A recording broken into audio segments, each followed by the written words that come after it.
Wow, so at the long-awaited 3 months, I can finally say, Black Clover is back. And I'm back as well, and I know I had my hiatus as well. I've been working like crazy, spending a lot of time with my family and also friends playing Red Dead. I took over a month break as well, and I thought the perfect time to come back was when Black Clover came back to give you guys a Black Clover chapter review for me. And I really missed you guys. I'm very sorry that I went away. I'm very sorry, and I apologize. So yeah, I did really miss you guys, and I know you guys miss me telling you to subscribe to the channel, notification bells on, leave a like on the video. Yeah, those good stuff, right? But besides all that, I know we got a lot of catching up to do, but I'm very excited to talk about Black Clover chapter 332. We have a year and 3 months time skip. Asta, Yuno, and Noel, they are now the age of 18, and I gotta say, these new designs, I love it. I love Asta's casual look now in the arm sleeve, and Yuno's white color scheme with the gold. I think that looks the best, to be honest. But I really love the arm sleeve from Asta. But let's dive deep into this chapter titled Final Declaration. The chapter starts off where we see Lucius and Lucifero, who's not dead yet, but this is implied right before the year and 3 months time skip. Lucius is in the 7th layer of the underworld, and he's using Julius' time magic. Now, when I first saw this, I was thinking to myself, what method is Lucius using to just willingly go into the underworld anytime he wants? Because the Cliftoff tree was destroyed, it stopped the gates from opening. However, it's very mysterious that Lucius is able to go into the underworld anytime. But when I saw Lucius grab Lucifero's heart and imply that he ate the heart, it lets me know that he probably ate Astaroth's heart, or Astaroth was able to give him his heart, which allows him to go into the underworld anytime. Which means that there is a certain ability that Astaroth can use to help Lucius go into the underworld. Because it makes sense that the only reason why Lucius is eating Lucifero's heart is to gain his gravity magic, his entire power.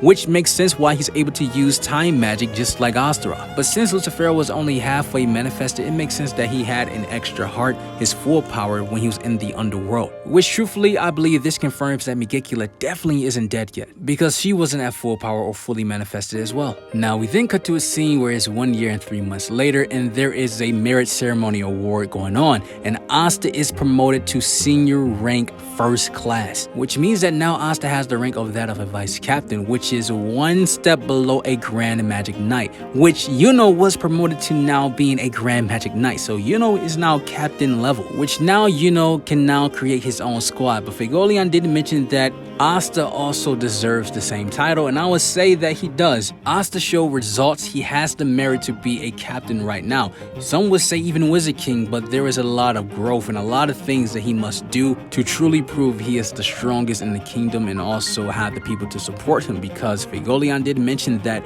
there are people within the Clover Kingdom that are still skeptical on Asta because of his devil power. And he also mentioned since Damnatio's disappearance, it prolonged the devil trial. His whole case of trying to prove himself that he's for the kingdom, he's not with the devils, even though Liba is a devil, but he's not working with the devils. Okay, he is working with the devils, but he's not a bad guy, all right?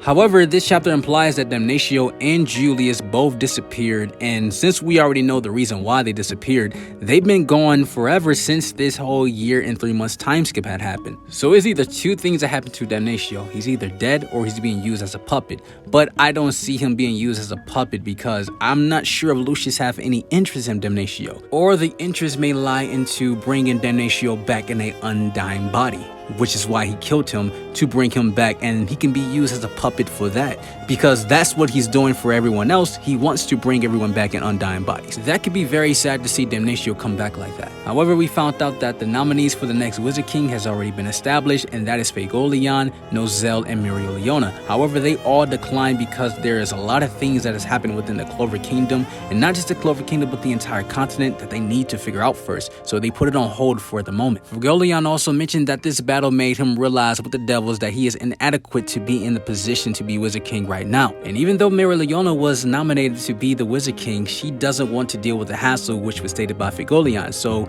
she doesn't want to be the Wizard King for different reasons, which is understandable, because Mirileona was never interested to become Wizard King even in the past, let alone captain. That's not her path. That's more so her brother's Figolion. So it's up to Figolion and Nozel to become the next Wizard King after this whole situation. Figolion also mentioned that the Spade Kingdom and the Heart Kingdom has now fully recovered, and also the continent is now at peace. However, there's no mention of the Diamond Kingdom, and that is crazy to me. Majority of their territory was overthrown by the Dark Triad. So what's happening now? Is Mars there? What's happening with Mars, and where is Mars? that's a separate video for itself. We find out that demonic activity is still happening across the borders of the Clover Kingdom, and Yuno, along with the Golden Dawns and the Black Bulls, are investigating this. And I really hope we get chapters of Yuno and the Golden Dawn and the Black Bulls investigating and fighting off devils during this whole time skip, or you can go back in flashbacks. If they were doing that in around that time, I do hope we get to see something like that. Now, this is where the chapter gets a little romantic and a little weird, because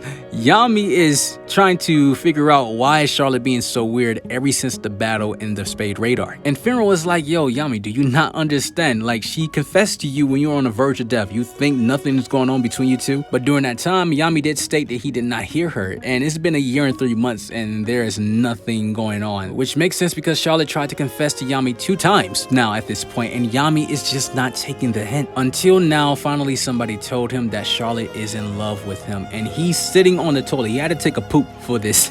He's like, that strange feeling from her key was love. So apparently in this series in Black Clover, Key cannot detect love. So now that Yami knows this, he knows that Charlotte is in love with him. He has to be the one to bring it up now, because every time Charlotte tries to, everything goes wrong. So it's Yami's turn. He has to express how he feels, or if he accepts her love. It's very interesting to see how that turned out. Now, of course, Mimosa and Noelle, they are still love struck on Asta. They are acting very weird and blushy in this moment, which they still haven't talked to Asta or had to talk with him, and it's been a year and 3 months. Noelle says she loves Asta but hasn't said anything to him. Same with Mimosa. She hasn't said anything to Asta. There is no confession. However, speaking on confession, Asta is going to confess to Sister Lily. He told Nero about the confession, and she tells Mimosa and Noelle, and their reaction is hilarious. It's the typical reaction I expected them to have. And of course, they went to go see how this whole situation turned out. And Asta, he's straight to the point. He's like, Sister Lily, please marry me. And just straightforward like that. And Sister Lily, of course, she is still shocked that Asta